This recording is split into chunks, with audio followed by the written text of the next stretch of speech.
Bendito Padre Celestial, en esta mañana damos toda la alabanza y la gloria a usted.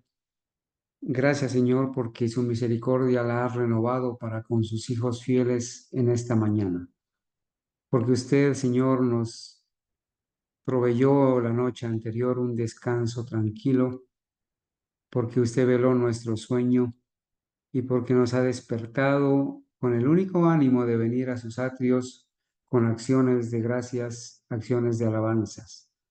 Señor mío, aquí están sus hijos fieles.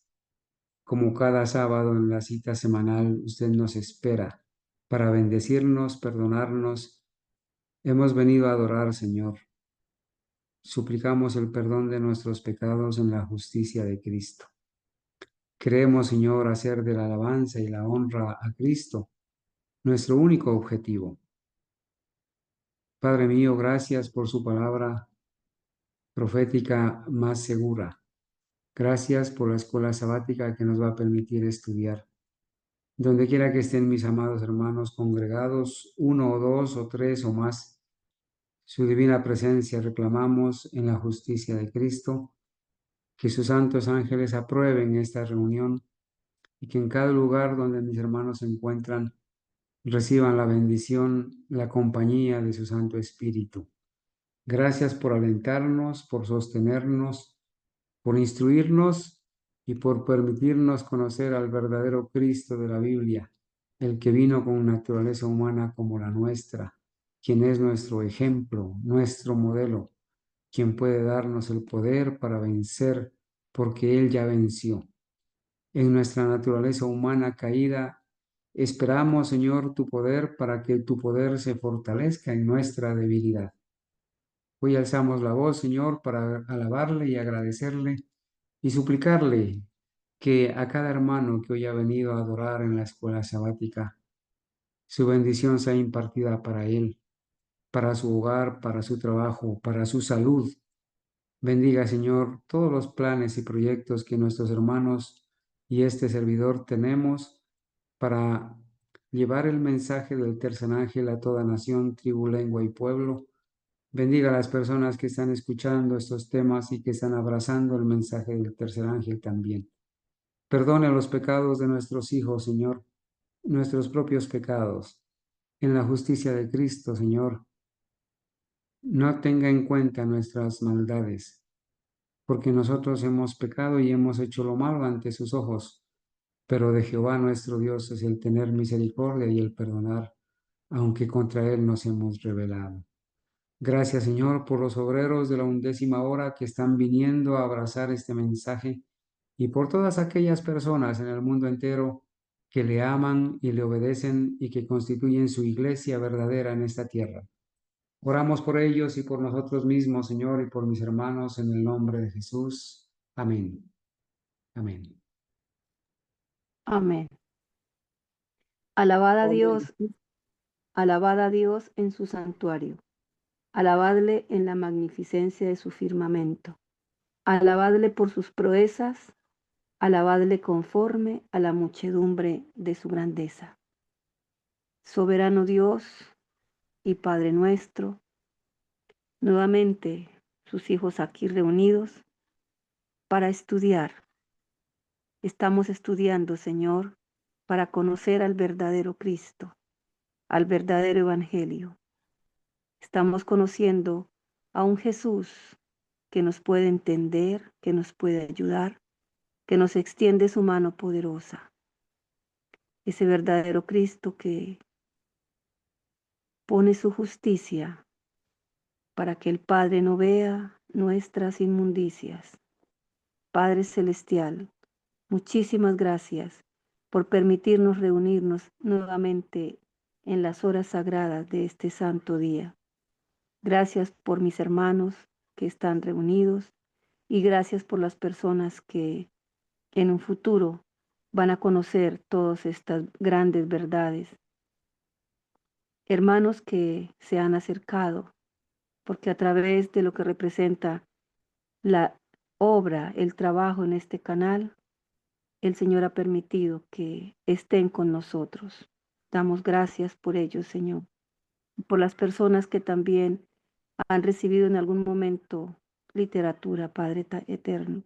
Rogamos que sea el Espíritu Santo quien les motive a leer y a sentir inquietud por conocer la verdad. Bendice a todos mis hermanos que están aquí presentes, a las personas que les acompañan, a sus familias, y ayúdanos, Señor, con la presencia de su Santo Espíritu, a tener el discernimiento, a tener el gozo para continuar con este estudio. Todo esto lo agradecemos en el bendito nombre de nuestro Señor Jesucristo. Amén. Amén. Amén. Amén. Amén.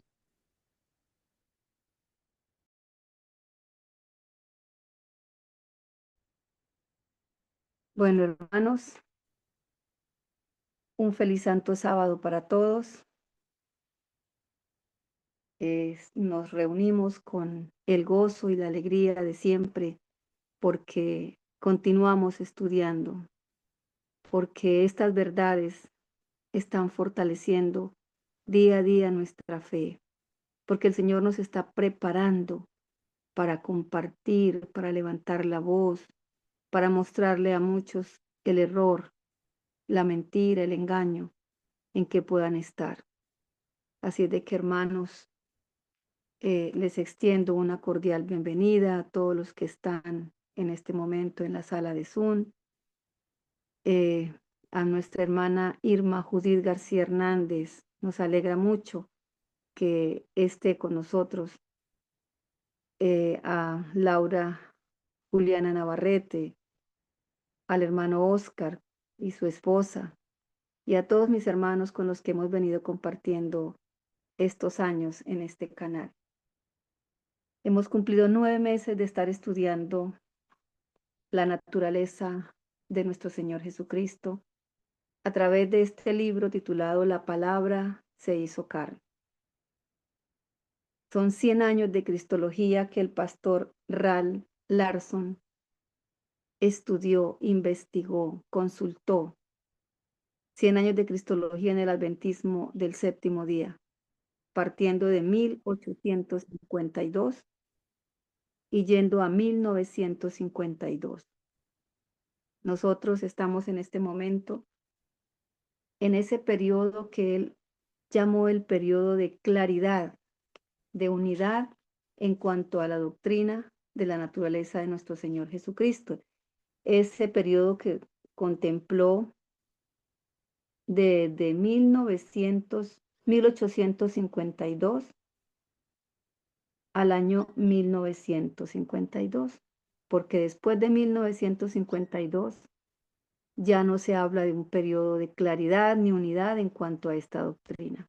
Y hoy vamos a terminar ese periodo de claridad y empezaremos a ver tristemente lo que sucedió con el cambio de doctrinas, no solamente de esta, de la naturaleza de nuestro Señor Jesucristo, sino todo lo que implicó después de 1952, los cambios en la iglesia adventista y lo que vemos hoy en día. Una corporación totalmente catolizada, sus doctrinas evangélicas, doctrinas calvinistas y producto de todo lo que nosotros ya hemos estudiado, de esa historia en la que los evangélicos llegan a la iglesia adventista y hacen todo este cambio porque fueron ellos, junto con los líderes jesuitas que en este momento estaban en el liderazgo, digámoslo así con redundancia, en la iglesia adventista. Entonces, hoy terminamos el año, llegamos al año 1952, donde termina el periodo de claridad.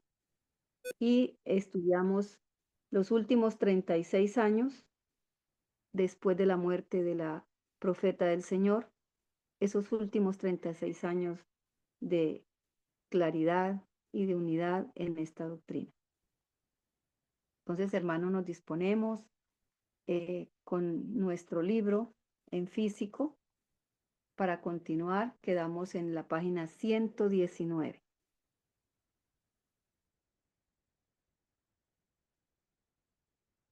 La página 119. Y vamos a recordar lo que estudiamos el Santo Sábado pasado. Estábamos hablando del dogma de la Inmaculada Concepción. ¿Y por qué se estaba nuevamente tocando este dogma que se ha estudiado varias veces durante el estudio de este libro? Porque hubo una persona que se dirigió a la revista Signos de los Tiempos en el año 1951 y le pidió al editor de la revista de esta época que por favor le explicara lo del dogma, porque según él le había preguntado a muchos protestantes, pero que parecía que nadie quería o estaba dispuesto a hacerlo. Quizás suceda lo mismo ahora. Si se le pregunta a los protestantes, evangélicos y aún adventistas, ¿en qué consiste el dogma? No lo van a saber o no quieren hablarlo, de pronto lo habrán oído mencionar, pero no tienen claridad. Nosotros, gracias al Señor, tenemos ya esa formación, nos hemos capacitado para conocer exactamente lo que significa ese dogma, el daño que ha hecho o ha pretendido hacerle al plan de salvación, al Evangelio y a la obra de nuestro Señor Jesucristo, porque ese dogma ataca la obra del Señor como sumo sacerdote en el santuario celestial. Entonces, él le dice, esa persona que solicita ese favor que le expliquen, que está muy preocupado. Quizás él alcanzó a, a ver qué significaba, pero quería que alguien le explicara. Y entonces empieza la explicación contándonos lo que el sábado pasado, vamos a recordarlo, en qué época se da aparece este dogma, que fue el 8 de diciembre de 1854, y en esa época estaba el Papa Pío IX en la dirección de la Iglesia Católica, y él define ese dogma, define a María en ese dogma como la bendita Virgen María, que desde el mismo momento de su concepción, a través de algo especial, de un privilegio muy singular, Dios hace que ella en su concepción sea una mujer pura, totalmente alejada del pecado y por lo tanto diferente a toda la raza humana. Y pues nosotros sabemos que este dogma eh, fue establecido para poder dar nuevamente explicaciones y continuar con otra mentira acerca del pecado original. Porque si el Señor Jesús naciera de una mujer común y corriente, según ellos, pues nacía siendo pecador, porque según ellos todos nacemos con el pecado original y por lo tanto nacemos siendo pecadores. Irremediablemente nunca podremos dejar de pecar porque así nacimos. Entonces, toda esta explicación se le da a esta persona que pidió que le explicaran acerca de este dogma. Y le hacen una declaración, y es la declaración que está en el libro de Hebreos capítulo 2, del 14 al 18. Unos versículos que los debemos tener siempre presente cuando alguien nos pregunte, junto con los otros versículos que son supremamente claros, concretos, al hablar de la naturaleza del Señor Jesús. Vamos a recordarlos, hermanos.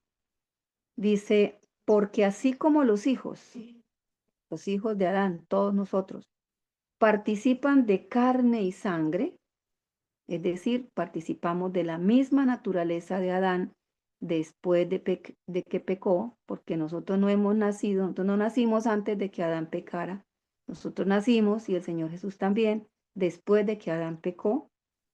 Él, el Señor Jesús, también participó de lo mismo, es decir, de la misma carne y sangre.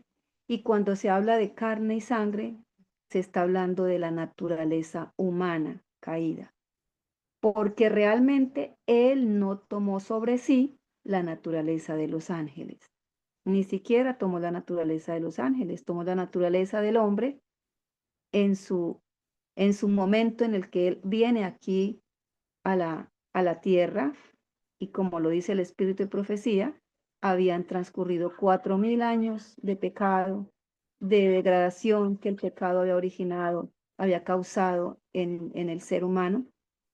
En ese momento el Señor, al nacer, toma esa naturaleza, sino que Él tomó sobre sí la simiente de Abraham.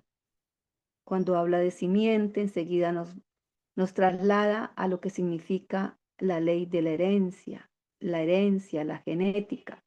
Es decir, que en las células que conformaron el cuerpo de nuestro Señor Jesucristo aquí en la tierra, venían genes de Abraham. Y cuando dice la simiente de David, venían genes de David, como están también en nosotros los genes de nuestros ancestros, de nuestros padres, abuelos, bisabuelos, porque en todas las cosas debía ser hecho como sus hermanos. ¿Y quiénes son los hermanos de Jesús? Todos nosotros, los que que conformamos esta raza humana caída. Él debía ser hecho como sus hermanos. ¿Para qué? Y acá las razones que también las debemos tener muy claras. Para que Él pudiese ser misericordioso y fiel sumo sacerdote en las cosas pertenecientes a Dios. Él debía ser como nosotros, como sus hermanos. Él es nuestro hermano mayor, dice la palabra, para que Él pudiera ser un misericordioso y fiel sumo sacerdote, un sacerdote como el que está en el santuario celestial, en el lugar santísimo en estos momentos, misericordioso, compasivo, que sufrió, vivió las mismas luchas que nosotros vivimos aquí, y por eso nos puede entender y por eso nos puede ayudar. Fiel y sumo sacerdote en las cosas pertenecientes a Dios. El segundo motivo por el que debía venir también esa misma naturaleza, para hacer reconciliación por los pecados del pueblo, por lo que Él mismo ha sufrido siendo tentado. Ha sufrido, Él sufrió, Él tuvo que batallar, Él tuvo que luchar, como debemos hacerlo nosotros, para vencer, para obtener la victoria. Está apto, por todas estas cosas, Él está apto a socorrer a aquellos que son tentados. Como Él vivió, como Él pasó esa misma experiencia, Él está apto, Él está calificado para ser nuestro ayudador. Entonces, terminamos con este repaso diciendo acá que la impecabilidad del Señor Jesús, no en su naturaleza, Él no nació con naturaleza impecable.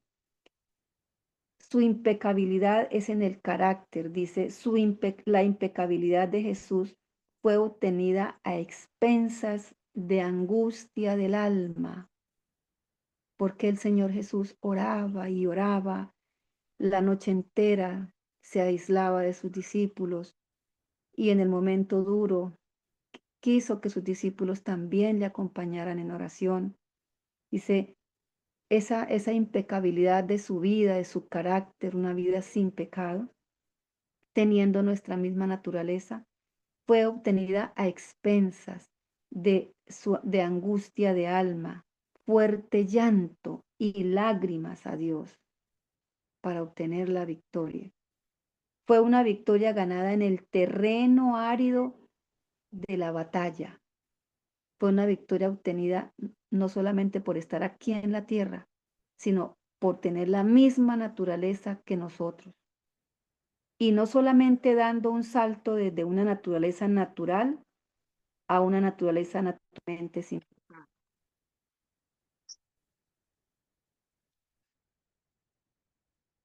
Entonces, hermanos, más o menos lo que, digamos, en resumen, se le presenta a aquel inquieto lector de signos de los tiempos en aquella época acerca del el dogma. Y nosotros vamos a continuar entonces con el comentario que hace, la explicación que hace el autor de este libro del dogma. Entonces vamos a la página 119 en el segundo párrafo donde dice, Jesús tuvo que soportar cada tentación.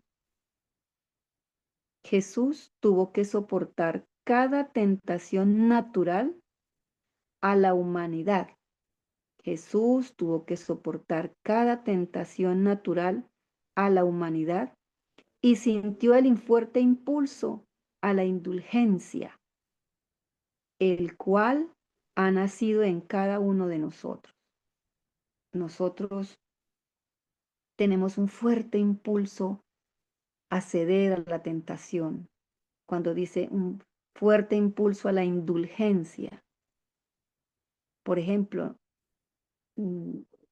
tomemos el caso de la reforma pro salud.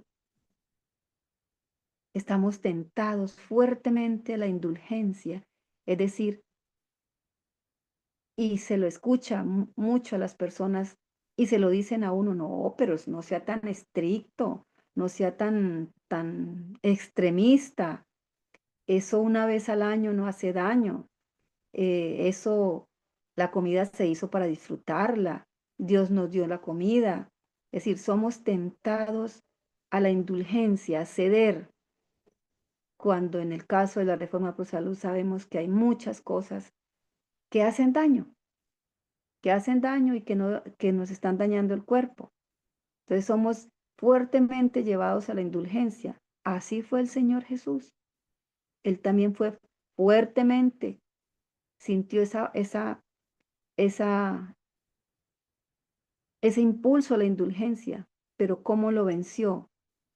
Abajo acabamos de leer, con angustia de alma, con llanto, con lágrimas. Fue a expensas de esto que el Señor obtuvo esa impecabilidad en su carácter y en su vida. Hermanos, no se les olvide la invitación de que hagan sus comentarios, hagan sus reflexiones, sus aportes, pregunten si hay algo que no está claro. Y aquí tenemos a nuestro hermano Carlos que nos pueda profundizar en las explicaciones. Pero por la gracia de Dios, la habitación del Santo Espíritu y su propia determinación indomable para obedecer a Dios, Él estuvo apto a vencer cada tentación y ganar para sí mismo y para toda la humanidad su victoria gloriosa. Entonces miremos por separado tres aspectos que dan la victoria, esa victoria gloriosa que obtuvo el Señor y que Él está dispuesto a dárnosla a nosotros.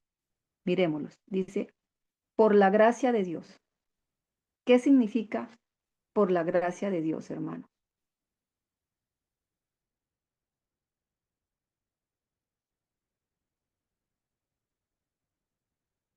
La gracia es como un regalo, hermana. Sí, hermano Jairo. ¿Qué más? Cuando Qué decimos bonito. por la gracia de Dios, es porque no es por mi fuerza, por mi poder, por nada de lo que yo tenga, porque lo único que nosotros como seres humanos tenemos es debilidad y un deseo fuerte, como dice acá, a la indulgencia, es decir, a complacernos, a darnos esos gustos. Pero por la gracia de Dios, es decir, por ese poder, por ese, como dice el hermano Jairo, por ese regalo, por ese deseo que el Señor coloca en nosotros el querer y el hacer su voluntad viene de Él, no de nosotros. Por la gracia de Dios, primero. Segundo, la habitación del Santo Espíritu. El Santo Espíritu del Señor debe habitar en nosotros. Y tercero, por su propia determinación indomable para obedecer a Dios. Esa es la parte que nosotros en la que debemos nosotros contribuir, y es una determinación indomable. ¿Qué es una determinación indomable? ¿Cuánto podemos llegar nosotros a tomar una determinación indomable? ¿Cuánto?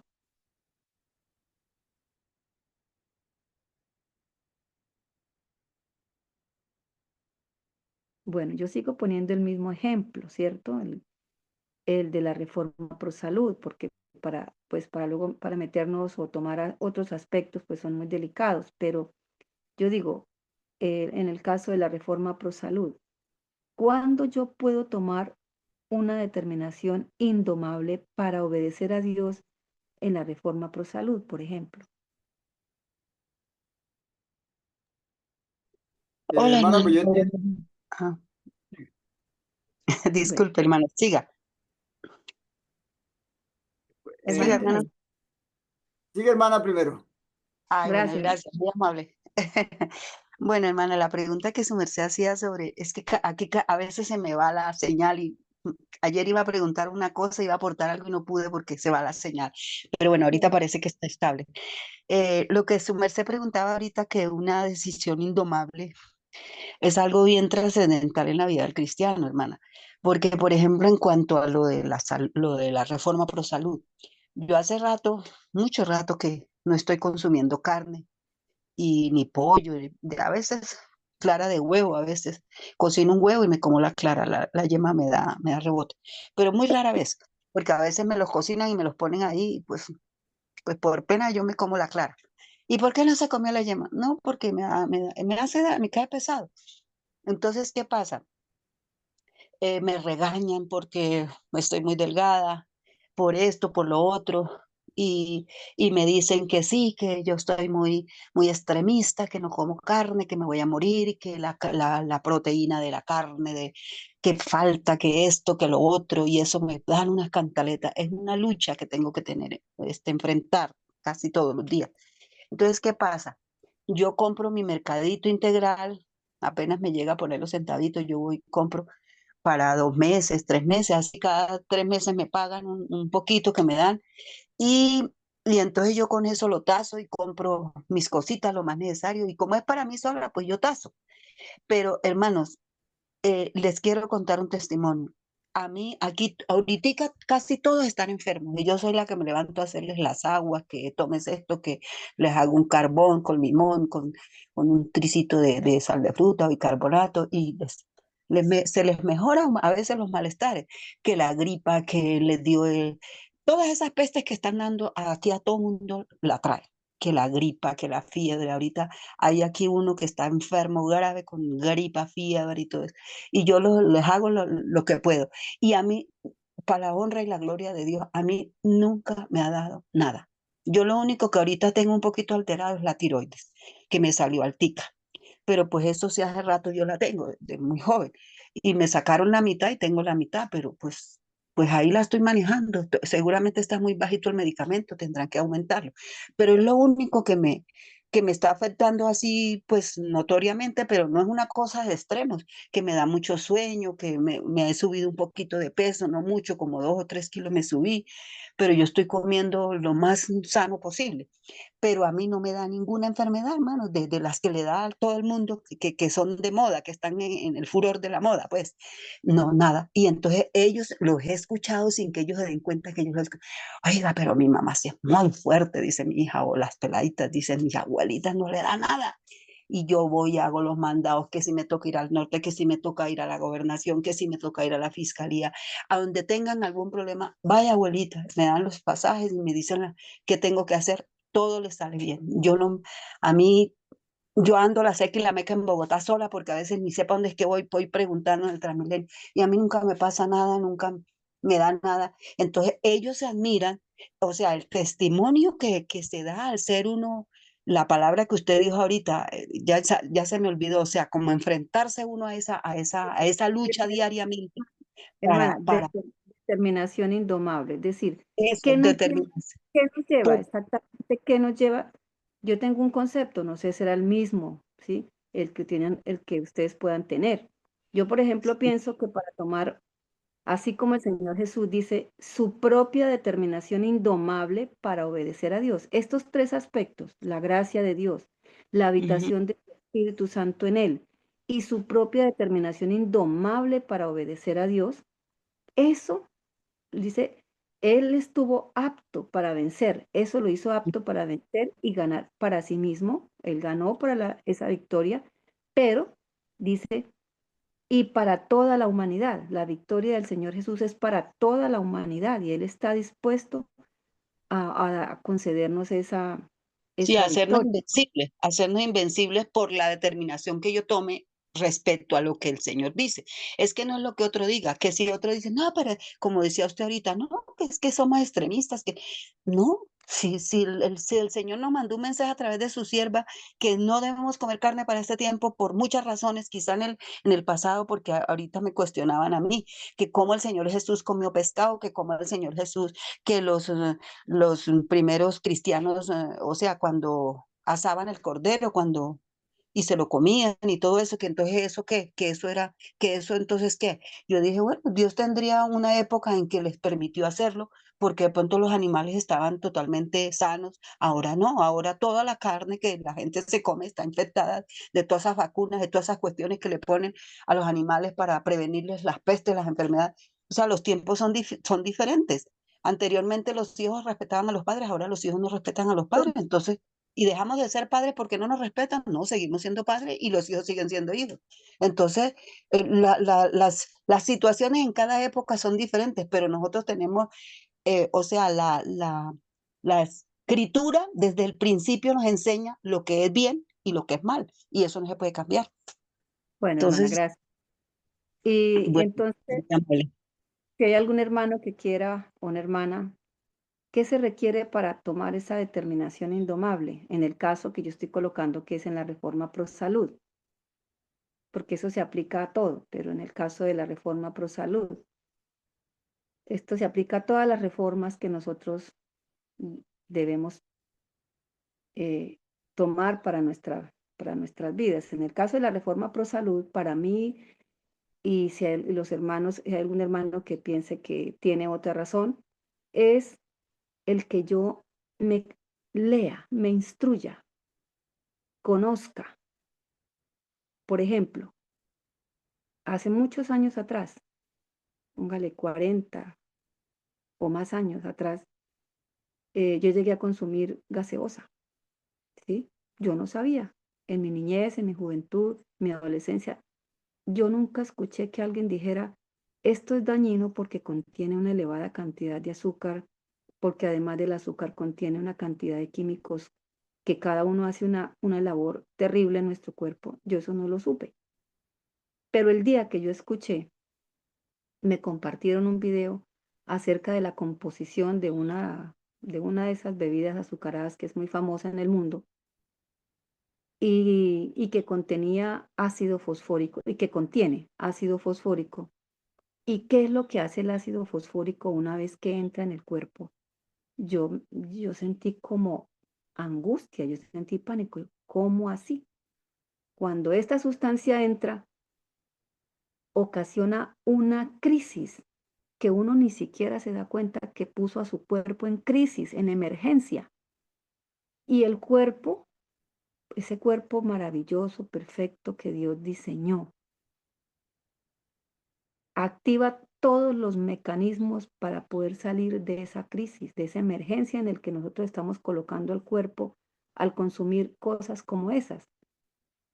Cuando leí la composición de esa sustancia que la gente dice que sale de la carne y que por eso se hace la sopa o el caldo con sustancia, cuando yo leí la composición que sale, que queda un caldo o una carne o una sopa que lleve carne o hueso, pues a mí también eso me produjo, o sea, a mí, para tomar la determinación de nunca más consumir eso, fue porque escuché, leí, alguien me compartió y yo miré muchas veces ese video y me quedó claro.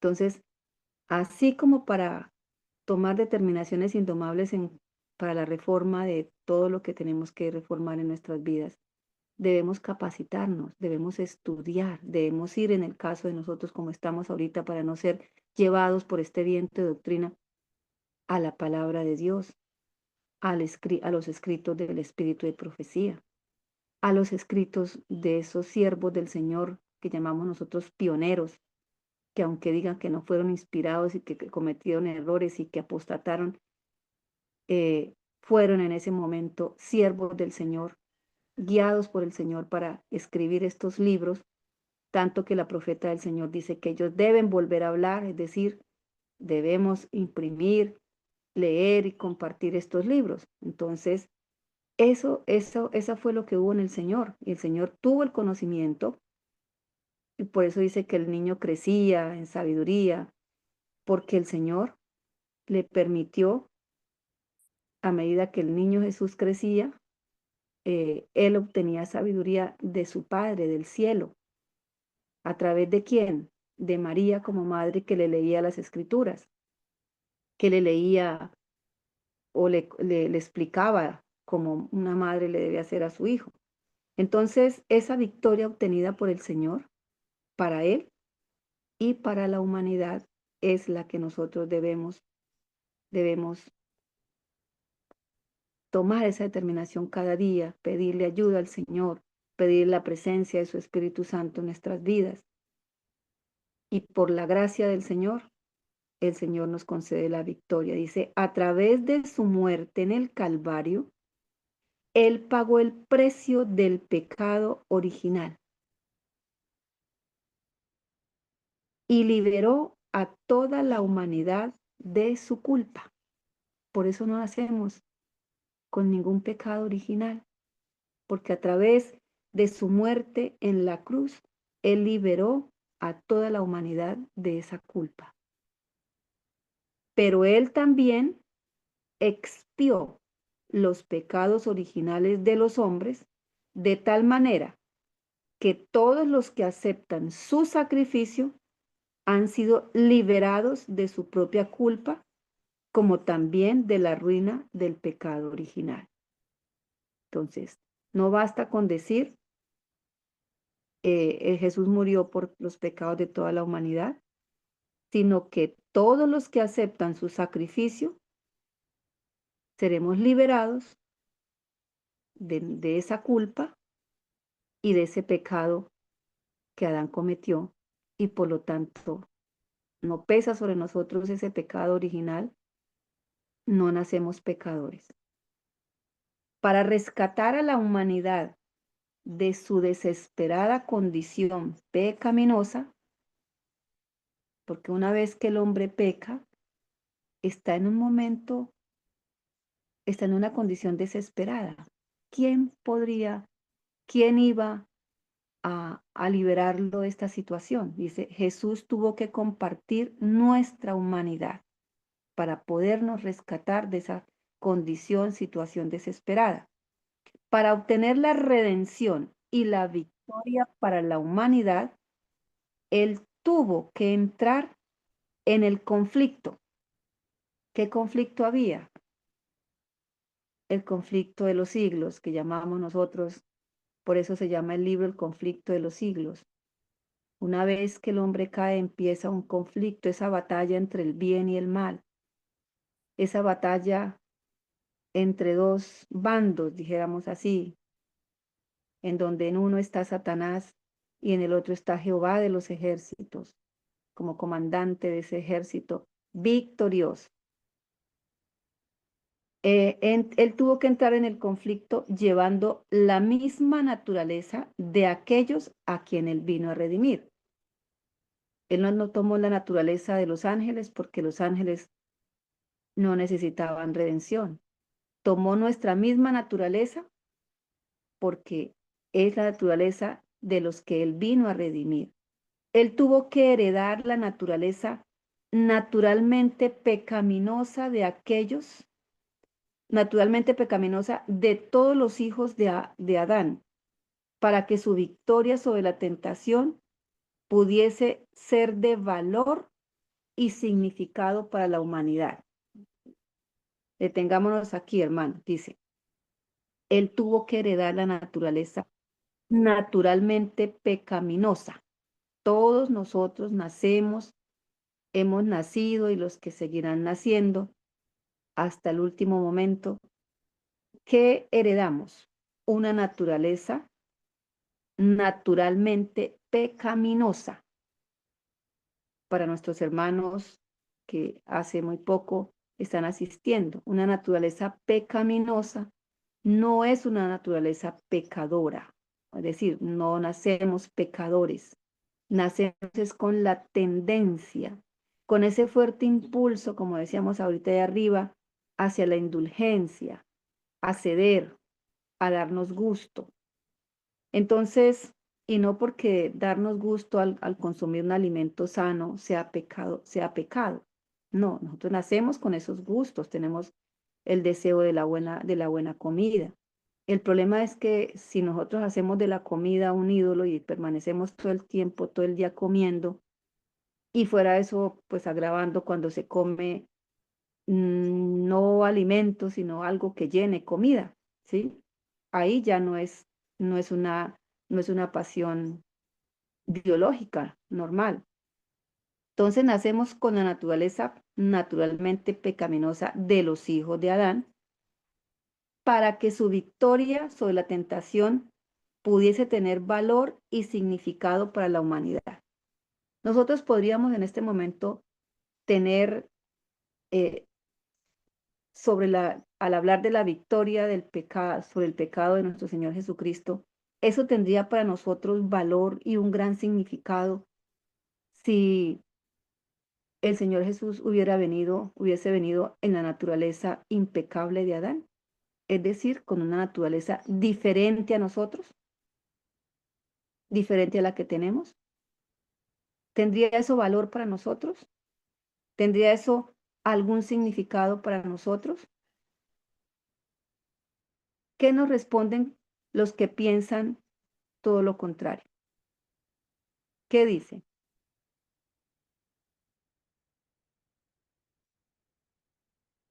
¿Qué dicen, hermanos? Cuando se habla de la última generación, que es un tema que se habla mucho ahora, que se dice cuando se dice que hay que obtener la victoria sobre el pecado antes de que se cierre el tiempo de gracia. ¿Qué dice la gente? Que no se puede, ¿no?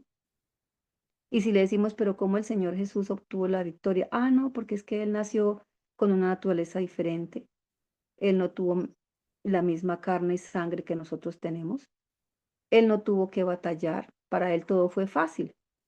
Entonces, si eso es así, entonces lo que dice acá no tiene valor ni gran significado para la humanidad. Pero por el hecho de que el Señor Jesús hubiese obtenido la victoria con la misma naturaleza que usted y cada uno de nosotros tenemos, eso es de gran valor y de gran significado para la humanidad. Si Él hubiese nacido como se enseña en el dogma de la Inmaculada Concepción, es decir, con una naturaleza que estaba totalmente aislada, alejada de toda mancha de pecado original, Él no habría sido hecho en todos los puntos, como dice Hebreos, semejante a sus hermanos. Y entonces, como dijimos y como estudiamos hace 8 días, entonces lo que escribió el apóstol Pablo es mentira y él se equivocó y escribió error. ¿Y podemos nosotros llegar a pensar esto? Por supuesto que no, porque los que escribieron la escritura que dice la palabra del Señor, inspirados por el Espíritu Santo, ¿sí? Entonces, él, si no hubiese nacido con esa naturaleza humana caída, no habría sido hecho en todos los puntos semejantes a sus hermanos, y su ejemplo para nosotros no lo podríamos seguir, ni siquiera tratar de igualarlo, ¿no? Este dogma destruiría, para eso fue sacado este dogma de la Inmaculada Concepción. Dice, destruiría la ligación esencial entre Cristo y la humanidad. Ligación nos lleva a entender que es la unión, la identificación que tiene el Señor Jesús con nosotros en su naturaleza humana. Este dogma destruiría la ligación esencial de Cristo con la humanidad y también lo remueve, es decir, lo quitan, le quita ese papel como nuestro mediador, y también lo remueve a él de su posición como un mediador solidario entre Dios y el hombre. ¿Qué es un mediador solidario? Una persona que es colocada como mediador está entre dos partes, está en la mitad de dos grupos de personas. Y para uno sentirse seguro, uno debe tener la confianza en ese mediador solidario. ¿Y cuándo puedo yo tener confianza, fe que ese mediador solidario va, va a entenderme, nos va a entender?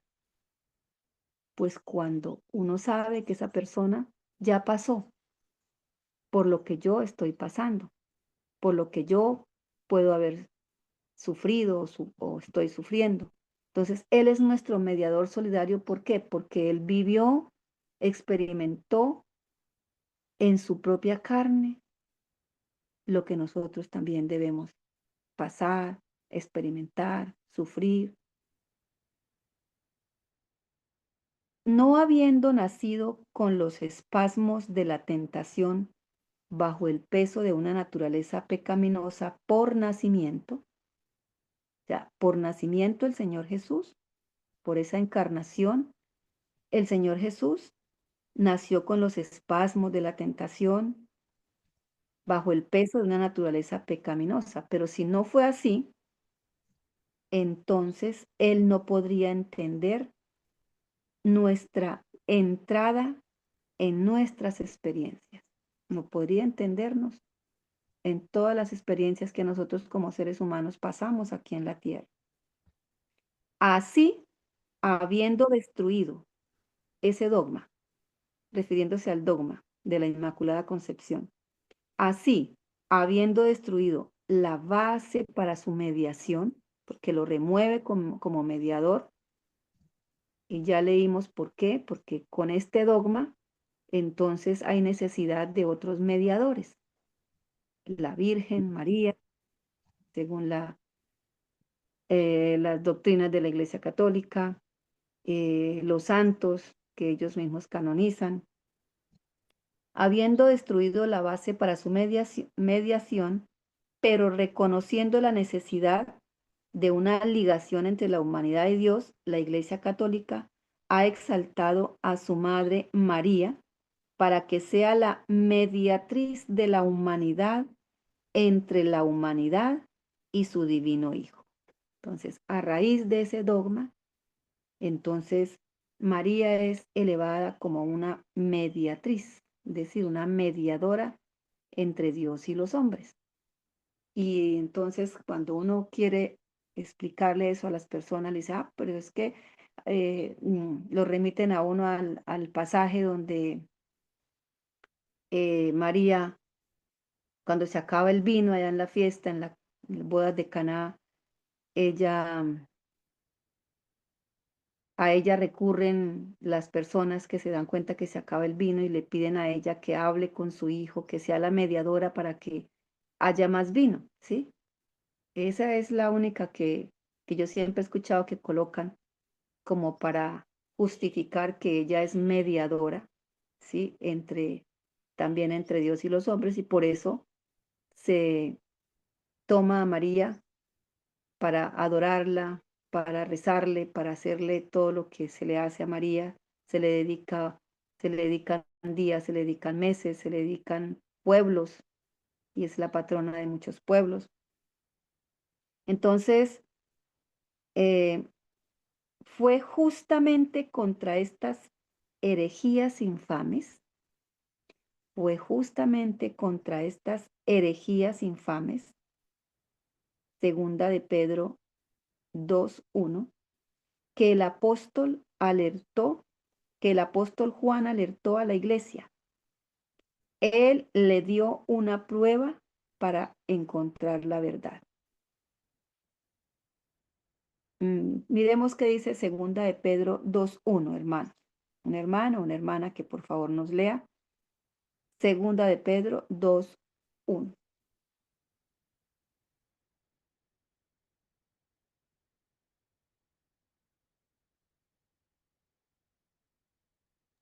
Amén. Segunda de Pedro 2:1.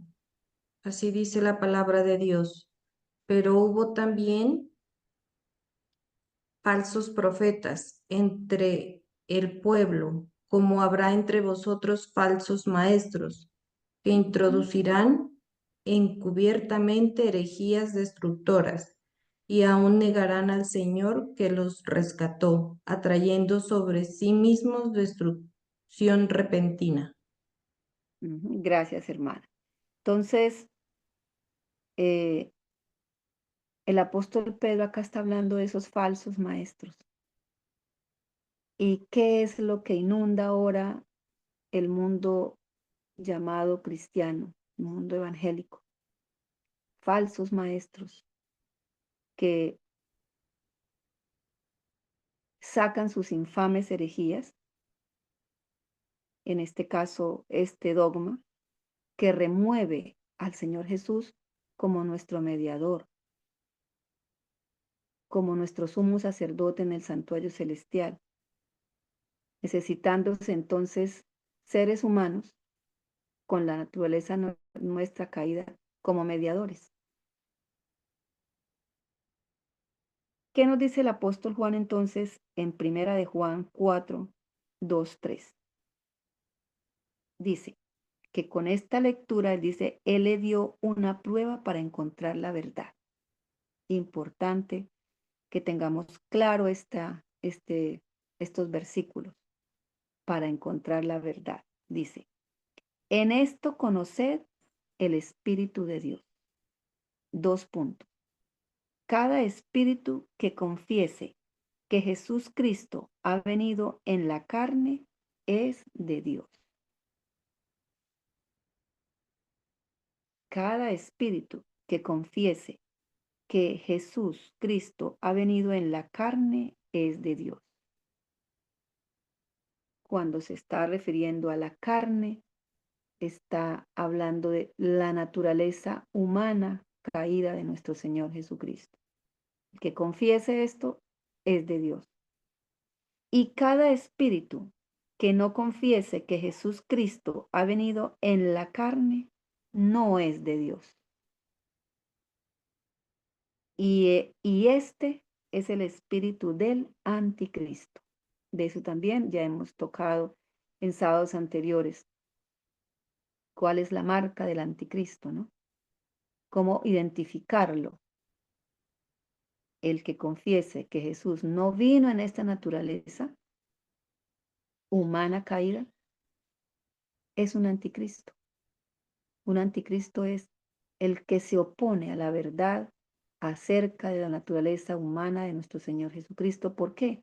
Porque lo remueve, afecta el evangelio, ataca el evangelio, está predicando un falso evangelio, está enseñando un falso Cristo. Y ya hemos dado todas las razones por qué. ¿Qué es un falso Cristo? Un Cristo que no se puede identificar con nosotros. Un Cristo que no obtuvo la victoria en el mismo terreno como nosotros la debemos obtener. Hace 8 días, el escritor de del signo de los tiempos, dándole respuesta a esta persona que quería saber sobre el dogma. Entonces dice que si el Señor Jesús no vino en nuestra misma naturaleza, no fue igual como sus hermanos, como lo dice el libro de los Hebreos, entonces dice acá, eh, entonces Él no fue un hombre en el sentido en el cual nosotros hemos sido enseñados a mirarlo, sino un superhombre para quien fue fácil vencer la tentación a pecar, ya que había en él solamente un odio divino a lo malo, pero ningún deseo a pecar, pero ningún deseo a pecar. Pero está directamente opuesto, esto que estamos leyendo, está directamente opuesto a las claras declaraciones de las Santas Escrituras. Y por eso no debe ser aceptado por ningún cristiano, por ningún cristiano. Entonces, ¿qué diremos? Que alguien que se diga cristiano y seguidor de Jesús, que esté afirmando que Él no vino en nuestra naturaleza. Y acá en Primera de Juan 4, 2, 3, ¿cómo lo llama? Anticristo. Tiene el mismo espíritu del anticristo, el cual vosotros habéis oído que vendría y que aún ahora ya está en el mundo. Ya estaba obrando ese misterio de iniquidad en la época del apóstol Pablo, en la época del apóstol Juan.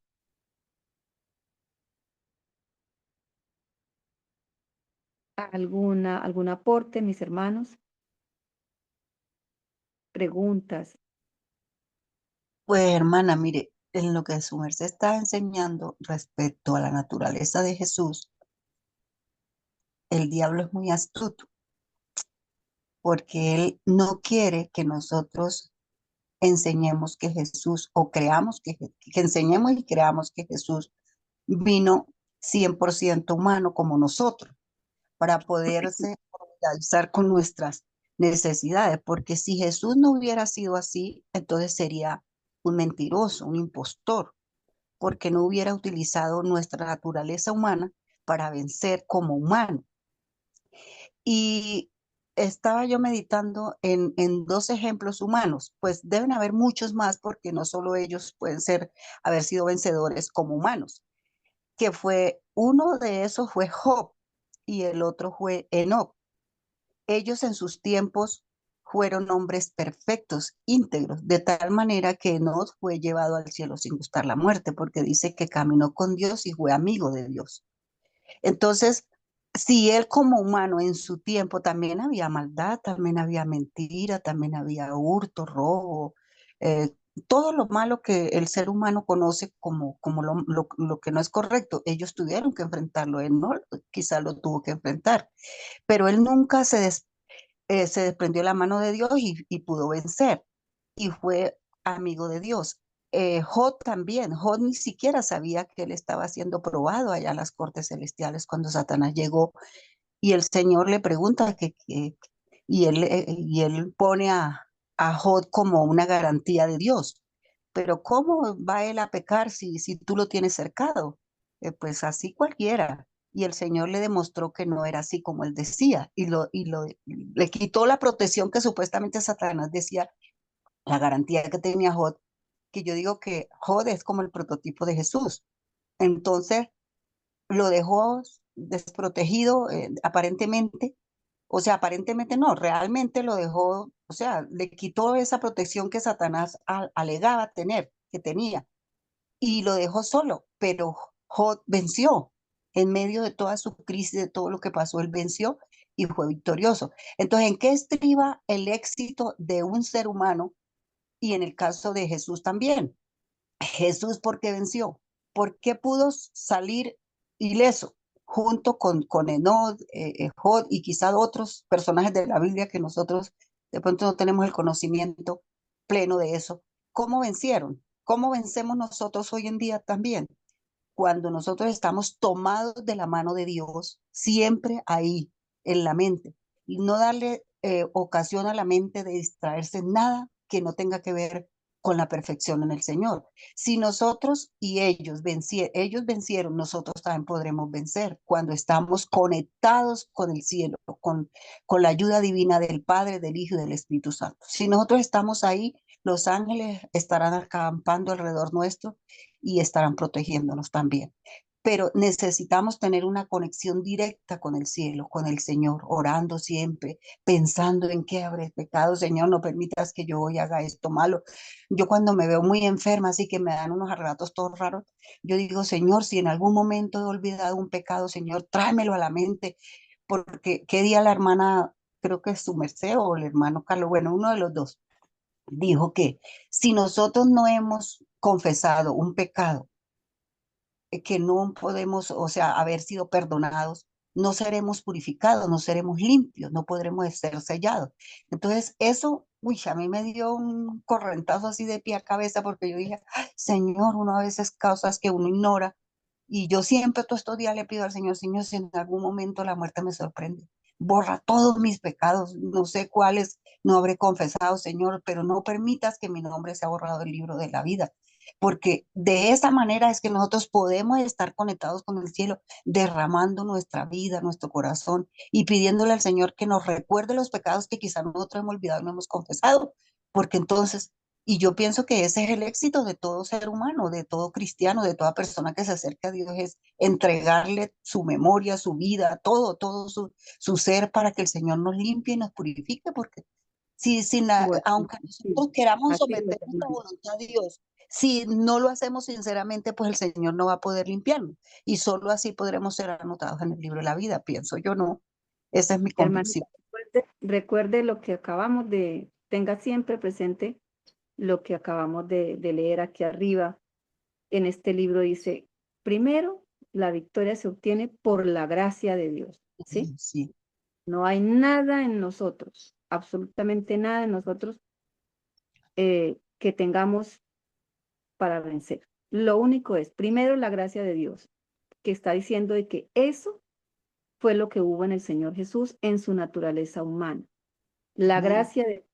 Segundo, la habitación del Santo Espíritu, es decir, la presencia, esa comunión de la que usted estaba hablando, la presencia del Espíritu Santo en nuestro corazón. La palabra de Dios habla de que el Espíritu de Dios debe habitar, y nos hemos leído, hemos escuchado, que la comunión entre el hombre y Dios es a través de la mente, de que tengamos, que el Espíritu Santo pueda tener su asiento en nuestra mente, en nuestro cerebro, en nuestros pensamientos. ¿Sí? Hay un versículo que no recuerdo dónde está, donde habla de que debemos ser transformados. Esa transformación empieza en la mente, ¿sí? Donde tiene su asiento, donde debe tener su asiento el Espíritu Santo. Y segundo, lo que tuvo Job y todos los que han obtenido la victoria, su propia determinación indomable para obedecer a Dios. A pesar de la crisis, Job, a pesar de lo que le dijo la esposa, a pesar de que lo dijeron los amigos, a pesar, como usted decía, de que quizás no entendía por qué estaba pasando por eso, su determinación fue nunca desobedecerle a Dios, como también la tuvo José en su momento de crisis, nunca ir a pecar contra Dios, ¿sí?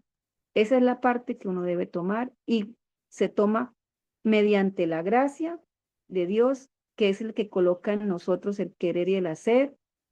La gracia del Señor es la que coloca en nosotros esa promesa de Génesis 3:15, donde dice que Él pondrá enemistad.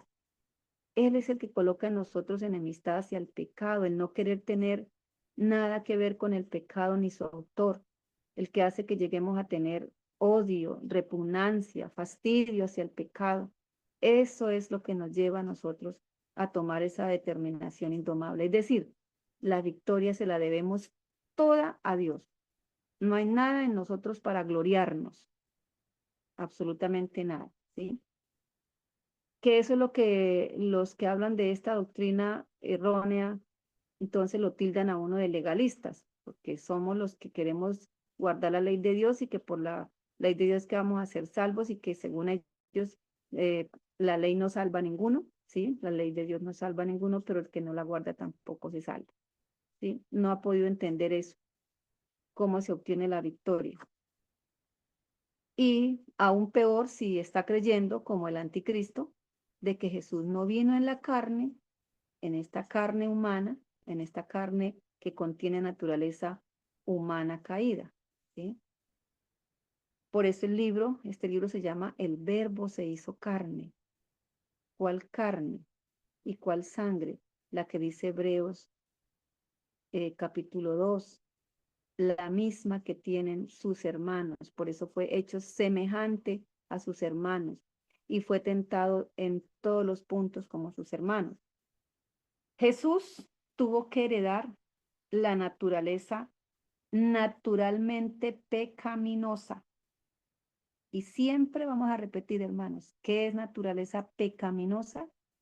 Es la naturaleza que tiene esa tendencia, ese fuerte impulso hacia el pecado, a ser indulgentes, a consentirnos, a pensar que no hay nada de malo un poco, que eso no hay que ser extremista, que no hay que ser tan fanático, ¿sí?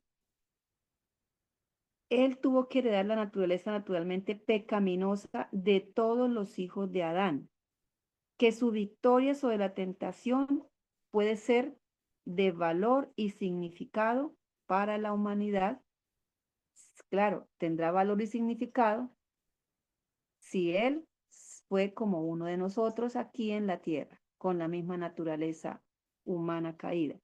Si Él hubiese nacido tal como lo enseña este dogma de la Inmaculada Concepción, es decir, con una naturaleza aislada de toda mancha de pecado original, Él no habría sido hecho, eso lo dice Hebreos, recordémoslo siempre, si Él nació con esa naturaleza, entonces lo que se escribió en el libro de Hebreos es un error, una mentira, un engaño.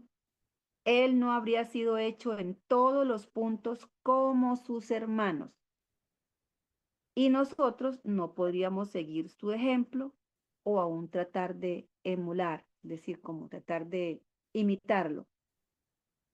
Este dogma destruiría la ligación, nuevamente nos lo repite, este dogma quita ese puente que hay, ese puente que es el Señor Jesús, ese mediador que es el Señor Jesús entre Dios y los hombres. Este dogma destruye la ligación esencial de Cristo con la humanidad y lo remueve de su posición de mediador solidario entre Dios y los hombres. No habiendo nacido con los espasmos de la tentación bajo el peso de una naturaleza pecaminosa por nacimiento, él no podría entender o entrar en nuestras experiencias. Y aquí termina toda la explicación que el editor de Signos de los Tiempos le hizo en el año 1951 a, a esta persona inquieta que quería saber mucho más acerca del dogma de la Inmaculada Concepción. Y ya llegamos al año 1952, hermano. Hemos hecho el recorrido de estos 100 años de Cristología. ¿Y qué hemos visto en estos 100 años de Cristología, hermanos? ¿Qué pudiéramos decir resumiendo y aportando cada uno? ¿Qué pudimos ver en estos 100 años de Cristología? De 1852 a 1952.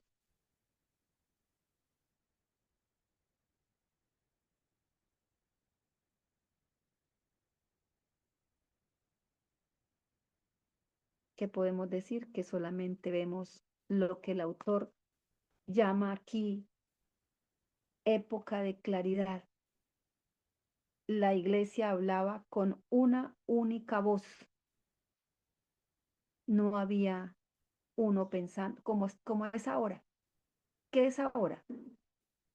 Podemos hablar de una iglesia, de una corporación, porque la iglesia son los fieles hijos del Señor que están en todo lugar, en todo el mundo. ¿hay una sola voz? No, hay muchas voces hablando, predicando, escribiendo libros. Unos dicen, no, nació con esta naturaleza antes, no, otros con naturaleza después, pero, le ponen peros, pero nació con los efectos o con la presencia del Espíritu Santo y él no tuvo que enfrentar. Eso hay toda clase de doctrinas, de teorías, de suposiciones.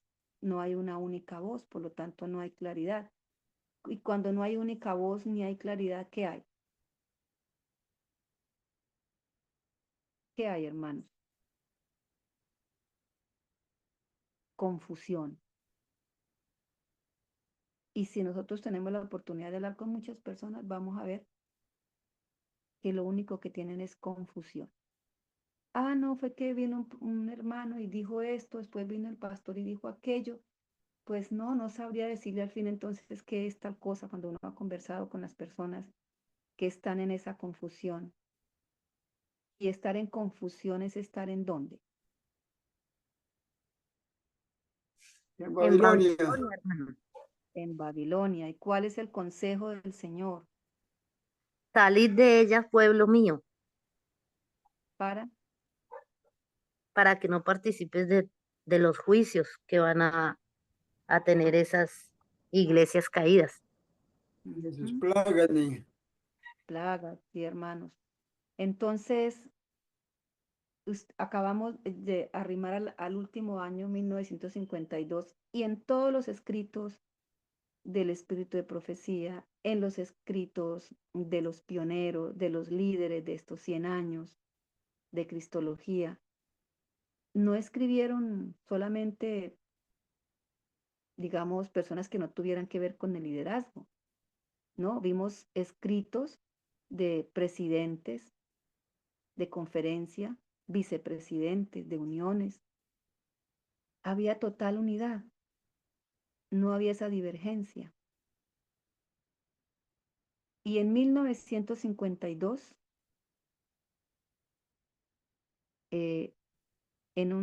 debe ser, no sé si una revista o un libro que se llama La Biblia en nuestros tiempos, en Inglaterra, dice, el nacimiento de Jesús, su nacimiento, su encarnación, fue la más completa demostración del amor de Dios, enviando a su propio Hijo en semejanza de carne pecaminosa. El nacimiento del Señor Jesús, como se realizó para que Él, mediante ese nacimiento, pudiera llegar a ser parte de esta humanidad al recibir una naturaleza humana como la recibimos todos los que tenemos ese mismo nacimiento a través de una mujer, nos ha demostrado el gran amor de Dios enviando a su Hijo en semejanza de carne pecaminosa. Carne pecaminosa quiere decir naturaleza humana caída, con tendencias al pecado, pero no nacer pecadores.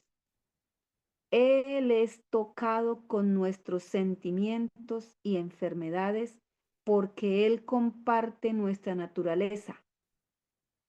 Tomado del mismo libro, en el mismo año 1952. Solamente como un hombre, con las mismas ventajas y limitaciones de otros hombres, en su naturaleza el Señor Jesús tiene las mismas ventajas que tenemos nosotros y tuvo también las mismas limitaciones que tenemos nosotros. Siendo así, él podía Jesús ser un ejemplo perfecto para otros hombres. No podría ser nuestro ejemplo si no hubiera tomado nuestra misma naturaleza, porque siempre tendríamos nosotros la excusa. Ah, pues a él le fue fácil vencer porque él tiene poderes de Dios. Ah, él no tenía las mismas desventajas que tengo yo y por eso yo no puedo dejar de pecar, pero él me va a transformar en su segunda venida, él me va a cambiar a mí. y estaríamos así y no podría ser nuestro ejemplo. Fue necesario que no hubiese una diferencia natural entre él mismo y los hombres que él vino a salvar. Era necesario que no hubiera esa diferencia entre la naturaleza de él y la de nosotros. La controversia de las eras estaba en andamiento.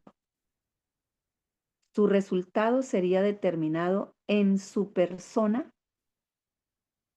que se hizo participante de la misma carne y sangre con la humanidad caída. Eso lo escribió Benjamin Hoffman, misionero, profesor de colegio, profesor de seminario, en la Review and Herald de 1952. En las universidades, los profesores tenían la misma unidad, se enseñaba lo mismo en esos años, en esos 100 años de Cristología. El Hijo de Dios también se hizo hijo de hombre, hijo de Dios e hijo de hombre. Y cuando estudiamos hace algún tiempo atrás la naturaleza divina,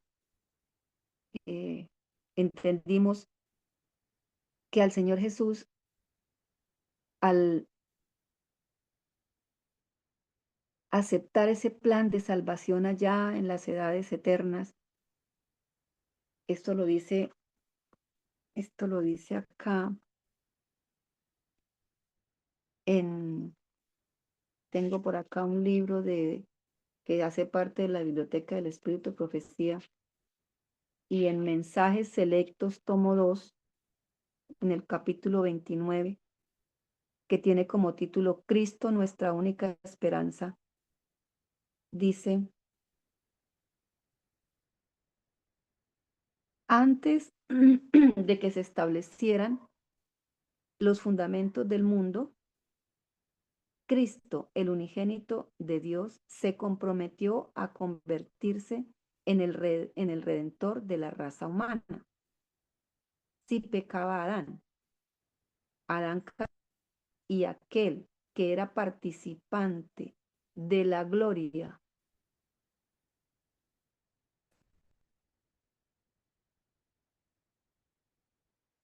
perdón esta interrupción, y aquel que era participante de la gloria del Padre antes de que el mundo fuese, puso a un lado su manto real y corona regia y descendió de su elevada autoridad a fin de llegar a ser una criatura en Belén para que pudiera redimir a los seres humanos caídos, pasando por el terreno donde tropezó y cayó Adán. Se sometió a sí mismo a todas las tentaciones que el enemigo emplea contra los hombres y las mujeres, y todos los asaltos de Satanás no pudieron hacerle vacilar de su lealtad al Padre. Viviendo una vida sin pecado, testificó de que cada hijo e hija de Adán puede resistir las tentaciones del que primero trajo el pecado al mundo. Y más abajito dice: en la humanidad, Jesús era participante o es participante de la naturaleza divina. En la encarnación, es decir, en su nacimiento, ganó en un nuevo sentido el título de Hijo de Dios. Entonces aquí dice: el Hijo de Dios también se hizo hijo del hombre, y él fue hombre en cada consideración, excepto que él no cometió pecado. Y porque él se hizo hombre y fue dado a los hombres, él nos pertenece. Él hace parte de nuestra naturaleza humana y nos pertenece además porque hemos escuchado, hemos aprendido que el Señor Jesús siempre tendrá la forma humana, pertenece a esta humanidad. Y cuando dice que en su encarnación ganó en un nuevo sentido el título de Hijo de Dios, no porque hubiese empezado a existir en el momento de la encarnación o porque en algún momento del Padre haya salido él y haya sido entonces Hijo de Dios. No, es un título que se obtuvo en el momento, que se le dio en el momento de la encarnación, porque el espíritu de profecía habla de la preexistencia del Señor Jesús. No hubo ningún momento en la eternidad donde Él no existiera. Bueno, ya hacen aquí agregan unos escritos de 1954, 1957 y 1958 que aún tenían esa unidad y esa claridad con respecto a la naturaleza humana caída de nuestro Señor Jesucristo. Por ejemplo, el de 1954 dice: cada día su humillación en carne pecaminosa era un día de sufrimiento. Y esto es para nosotros como aliento, ¿no? No lleguemos a pensar que esta vida debe ser una vida sin sufrimiento. No. Si cada día en la vida del Señor Jesús, en su carne pecaminosa, era un día de sufrimiento, ¿por qué? Porque es que hay que cada día batallar, cada día hay que luchar, cada día hay que tomar la fuerte resolución, determinación de no pecar contra Dios. Y eso no es fácil, eso causa sufrimiento, eso causa lucha interna. Esa es la vida del verdadero Hijo de Dios, hasta que pueda llegar a decir, como dijo el apóstol Pablo: ya no vivo yo, vive Cristo en mí. Y Él es el que entonces le daba a Él y nos puede dar a nosotros la victoria. Eso lo dice un presidente de conferencia, vicepresidente también de conferencia general en el año 1954. En 1957 dice: Jesús en su infinito sacrificio tomó la humanidad caída, incluyendo la suya y la mía, y la llevó a la cruz. Él se hizo carne y sangre tal como nosotros lo somos y heredó de su madre la naturaleza humana que nosotros heredamos. Pero él no pecó. Entonces, por eso el dogma de la Inmaculada Concepción, para poder quitarle a María esa naturaleza que debía heredarla el Señor Jesús como parte de esa ley de la herencia, pues entonces le quitan a ella esa naturaleza humana caída y le dan esa naturaleza impecable, totalmente aislada del pecado, por un milagro, por una gracia especial que le fue concedida a ella, según dice el dogma. Y en 1958 se toma un escrito de volumen de mensajes selectos del año 1958. En una reimpresión que se hace, dice: Cristo llevó los pecados y las enfermedades de la raza tal como ellos existían cuando Él vino a la tierra a ayudar al hombre. ¿Y qué dice el espíritu de profecía? ¿Cómo era tal cual cuando el Señor Jesús llegó aquí la humanidad? Habían pasado 4000 años de pecado que habían ocasionado todo lo que el pecado ocasiona: la degradación física, la degradación moral. Desde la caída la raza había estado decreciendo, o sea, disminuyendo, decreciendo en tamaño y en fuerza física, de tamaño y en fuerza física. Ya no tenemos el mismo estado físico de Adán antes del pecado. Y descendiendo cada vez más abajo en la escala de valores morales, en la escala de valores humanos, morales. Hoy en día ese descender a la escala de valores morales es tan profunda que ya no les gusta que se utilice la palabra pecado. Se suaviza con otras palabras y ya todo es normal. Absolutamente, los jóvenes hablan en su forma como hablan los jóvenes ahora. Cuentan alguna cosa, pero normal, todo es normal. No hay esa diferenciación que hace la moral y que fue puesta en nuestro cerebro. Como seres humanos tenemos unas facultades superiores que son las que por la ayuda divina nos permiten controlar esas bajas pasiones. Entonces, por eso ahora todo es normal. El Señor vino a elevar, dice, para elevar al hombre caído. Cristo tuvo que alcanzarla, ¿a quién? A la humanidad, donde estaba. Él tomó la naturaleza humana y llevó las enfermedades y llevó la degeneración de la raza.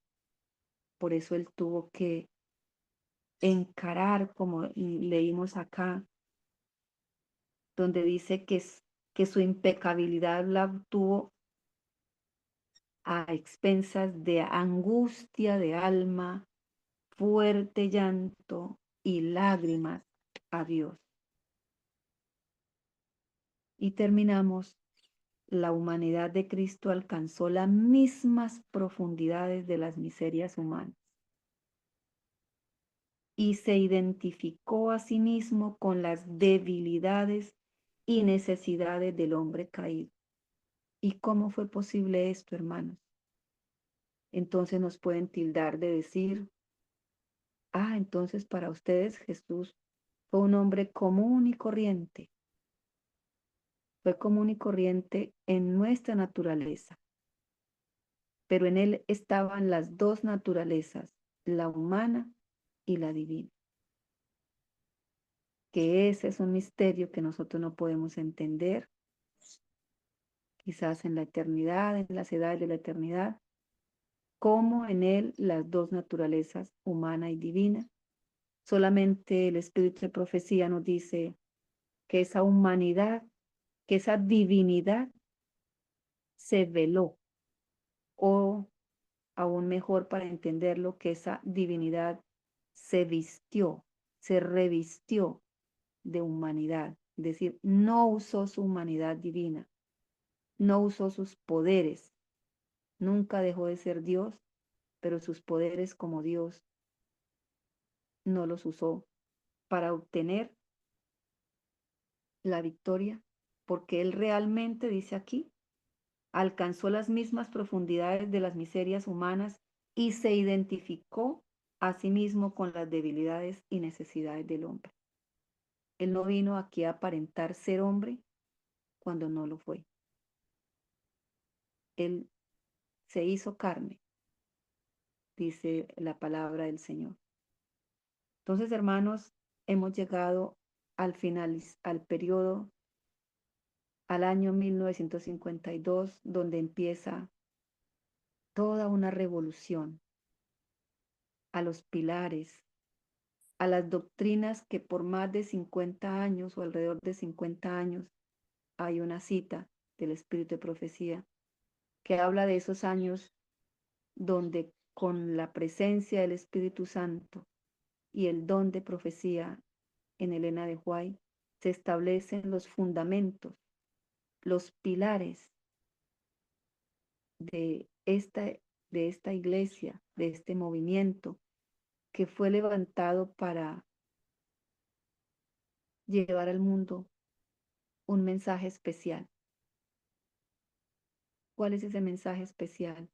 El mensaje de los 3 ángeles, que se debiera estar predicando en cada templo, en cada lugar donde los fieles hijos del Señor se reúnen. Y realmente son iglesia y son parte de ese grupo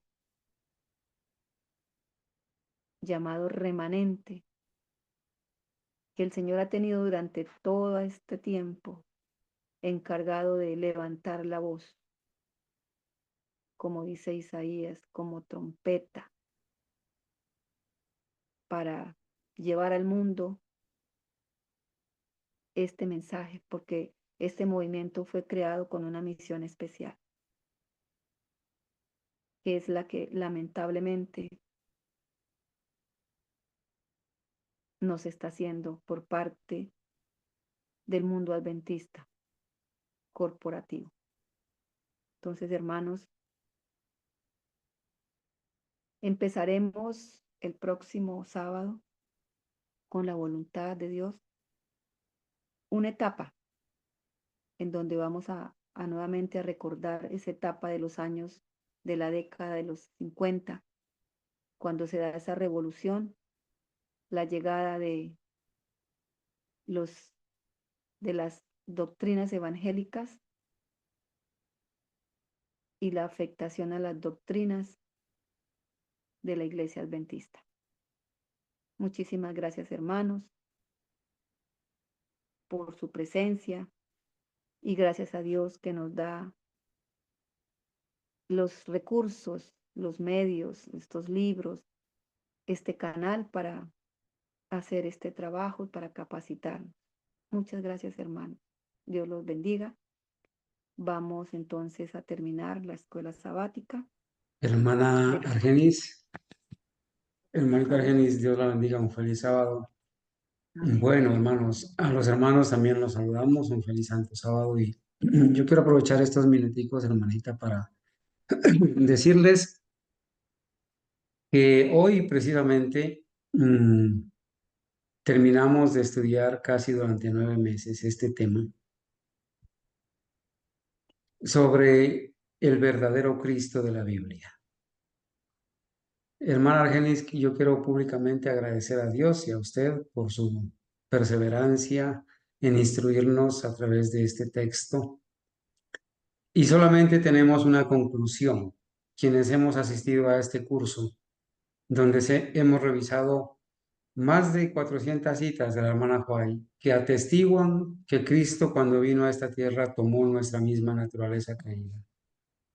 Y hemos revisado casi 800 citas de los pioneros y escritores adventistas fieles donde atestiguan lo mismo. Hay una sola conclusión. Hay una sola conclusión a la que podemos llegar. Y es, hermana Argenis, que hoy podemos estar seguros, para la gloria de Dios, que hemos conocido al verdadero Cristo de la Biblia, para la honra y la gloria de Dios.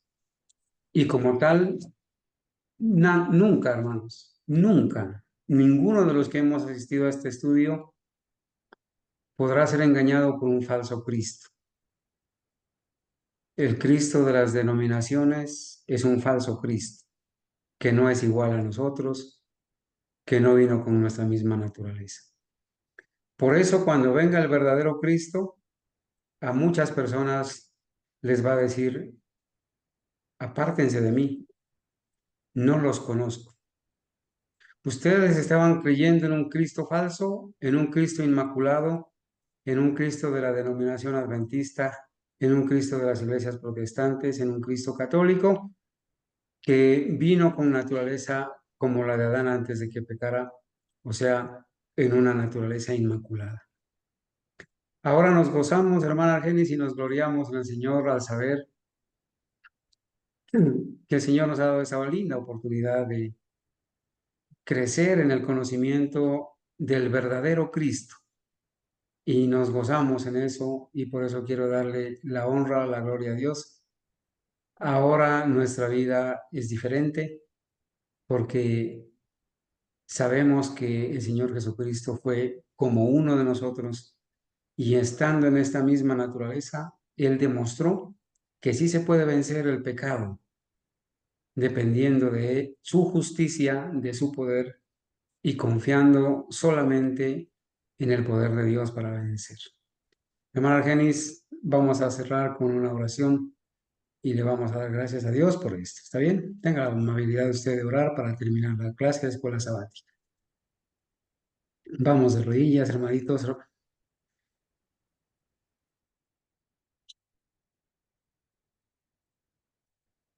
Soberano Señor, muy contentos, Señor, muy agradecidos por estos 9 meses que llevamos estudiando este libro. Y como decía nuestro hermano, fortaleciendo nuestra fe para nunca ser removidos por vientos de doctrina con respecto a la naturaleza humana de nuestro Señor Jesucristo. Gracias, bondadoso Señor, porque hemos sido bendecidos al conocer al verdadero Cristo, y lo seguiremos siendo, porque el Señor coloca en nuestro corazón el deseo de seguir sus pasos, de mirar cada día su ejemplo, de comprender su vida en esta tierra, una vida donde su determinación fue indomable, obedecer a Dios, depender absolutamente de Él, recurrir en momentos de angustia y de crisis como lo hizo Él, con llanto, con lágrimas, porque su determinación era no pecar, no ofender a Dios, no transgredir su santa ley. Señor, ayúdanos, por favor. Ayúdanos a perseverar hasta el fin y obtener esa victoria. Gracias, Señor, porque sabemos que su gracia nos acompaña para ello. Que en nosotros no hay absolutamente ningún poder. Todo viene de lo alto. Todo es colocado, es implantado en nuestro ser. Gracias, Señor, por regalarnos esta verdad que nos alienta y que nos da el gozo para continuar en un mundo difícil, en un mundo donde todo lo que presenta, todo lo que ofrece es de continuo el mal. Y en estos momentos, de todo corazón, Señor, colocamos a nuestros niños, a los que hacen parte de este grupo. Colocamos a nuestros jóvenes, Señor, que son la presa codiciada del enemigo. Ayúdalos, Señor, y a nosotros como padres a ser columnas para ellos, Señor. Padre Celestial, gracias por la obra de nuestro hermano, su trabajo en este canal, por la de nuestros hermanos que de alguna manera, de alguna forma, contribuyen para que esto haya sido una realidad y continúe por muchos años más en la predicación de estas grandes verdades. Ayúdanos cada día, Señor, a tener la urgente necesidad de que en nuestra vida se den todas las reformas que se deben dar, Señor. Ayúdanos para que cada día no dejemos pasar el momento de poder compartirle a las personas con las que estamos rodeados. Y ayúdanos cada día a tomar esta firme determinación, una determinación indomable, Señor, por su gracia y por la presencia de su Santo Espíritu, a no transgredir su santa ley. Todo esto, Señor, lo suplicamos, lo agradecemos en los santos méritos de nuestro Señor Jesucristo. Amén. Amén. Amén. Amén. Amén. Amén. Amén.